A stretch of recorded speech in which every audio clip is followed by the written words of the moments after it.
महाविकास आघाडीसोबत अद्यापही चर्चा बंद नाही असं वक्तव्य प्रकाश आंबेडकर यांनी केले।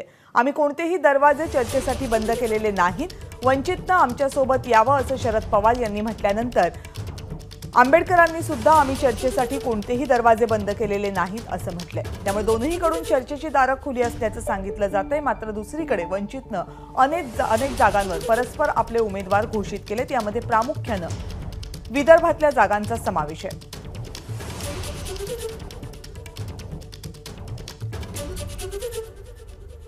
ज्या पद्धतीने आम्हाला आघाडी पाहिजे होती त्या पद्धतीने आघाडी उभी राहत नाही अशी असणारी परिस्थिती। महाराष्ट्रातल्या असणाऱ्या वेगवेगळ्या संघटना ज्या आहेत त्या वेगवेगळ्या संघटनांशी बोलून 2 तारखेपर्यंत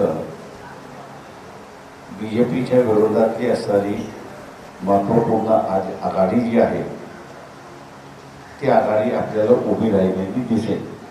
वंचितवर नेमकं खुश करण्याचं कारण काय? वंचित आघाडी बाहेर पडण्याचं कारण काय? माहिती नाही, अजूनही आमचा प्रयत्न आहे की त्यांनी आमच्यावर यावं।